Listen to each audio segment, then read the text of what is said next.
இன்றைக்கி அண்டர்ஸ்பி கிச்சனில் கத்திரிக்காய் வச்சு ஒரு டிஷ் பண்ணியிருக்கோம். வாங்க இது எப்படி செய்யலாங்கிறத பார்க்கலாம். கத்திரிக்காய் டிஷ் செய்கிறதுக்கு நான் ஒரு 2 கத்திரிக்காவை மஞ்சத்தூள் போட்டு கட் பண்ணி வச்சுருக்கேன் தண்ணியில். இப்போ கடாயில் எண்ணெய் கொஞ்சமாக விட்டுக்கலாம். இந்த கத்திரிக்காயை நல்லா வதக்கி எடுத்துடலாம். கத்திரிக்காய் பாருங்கள், நல்லா இந்த தோலெல்லாம் கலர் சேஞ்ச் ஆகிட்டு நம்ம இந்த நேரத்தில் தனியாக எடுத்துடலாம். வதக்கின கத்திரிக்காயை நான் தனியாக எடுத்துகிட்டு இப்போ கடாயில் எண்ணெய் விட்டு கடுக்கும் உளுத்தம் பருப்பும் போட்டுக்கிறேன். இதெல்லாம் வெடித்து வரட்டும். வெடித்து வரும்போது கொஞ்சம் சீரகத்தூள் போட்டுக்கிறேன். பார்த்தீங்கன்னா நான் ஒரு பெரிய பல்லு பூண்டை கட் பண்ணி எடுத்து வச்சுருக்கேன். அந்த பூண்டு ஒரு பெரிய வெங்காயம் கொஞ்சம் கருவேப்பிலை போட்டுருக்கேன். நல்லா வதக்கி எடுத்துடலாம். இந்த நேரத்தில் நம்ம டிஷ்ஷுக்கு தேவையான உப்பு போட்டுருவோம்.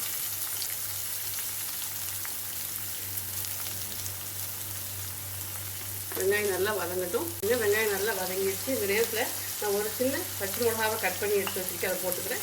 ஒரு பெரிய சைஸ் தக்காளி போட்டுக்கிறேன். இது நல்லா சாஃப்ட் ஆகட்டும்.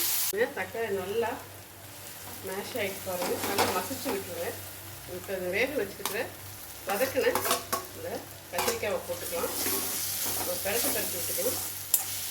அடுப்பு நல்லா குறைச்சி வச்சுட்டு இப்போ இதை ஆட் பண்ணக்கூடிய மசாலாவும் ஆட் பண்ணிடலாம். கொஞ்சம் மஞ்சத்தூள் போட்டுக்கலாம், கொஞ்சம் மல்லித்தூள் போட்டுக்கலாம்,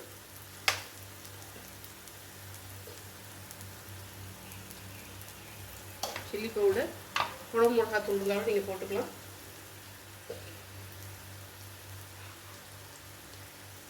சாம்பாருக்கு நான் சைட் டிஷ்ஷாக செய்கிறேன். ஸோ அதனால் கொஞ்சம் காரம் தூக்கலாக இருந்தால் நல்லாயிருக்கும். அதனால் நான் பரட்டி விட்டுறேன். கொஞ்சமாக தண்ணி விட்டு நல்லா இதை குக் பண்ணி எடுத்துடலாம். பச்சை ஸ்மெல்லாம் போகிற அளவுக்கு அடுப்பை கொஞ்சம் மீடியம் ஃப்ளேமில் வச்சுக்கோங்க. குக் ஆகட்டும். பாருங்கள், நல்லா எண்ணெய் பிரிய ஆரம்பிச்சிருச்சு. இன்னொன்று நீங்கள் கத்திரிக்காய் அது மாதிரி தண்ணி கம்மியாக இருக்கும்போது வேகும்போது இது மாதிரி மேஷ் பண்ணி விட்டிங்கன்னா நல்லாயிருக்கும். சில பேர் மிக்சியில் போடுவாங்க. இப்போ என்ன ஆகும்னா ஒரு குழம்புழப்பு இருக்கும், சாப்பிட்றவங்க சில பேருக்கு பிடிக்காது. அதனால் இப்படி ஒன்று நீங்கள் மேஷ் பண்ணிட்டீங்கன்னா நல்லாயிருக்கும். இப்போ நம்ம கொஞ்சமாக புளி கரைச்சி வச்சுருக்கேன். போடும்போது ஒரு டேஸ்ட் நல்லாயிருக்கும். இப்போ நல்லா இது கொதிச்சு வரட்டும்.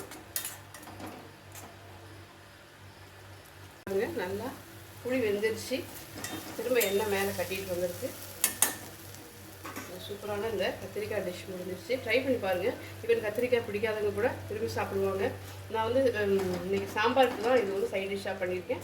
நீங்கள் வந்து இது வெறும் சாதத்தை கூட போட்டு சாப்பிடலாம், சூப்பராக இருக்கும். ட்ரை பண்ணி பாருங்கள். இன்னொரு சூப்பரான டிஷ்ஷோட வெயிட் பண்ணலாம். மறக்காம சேனல் லைக் பண்ணுங்கள், ஷேர் பண்ணுங்கள், சப்ஸ்கிரைப் பண்ணுங்கள். தேங்க்யூ.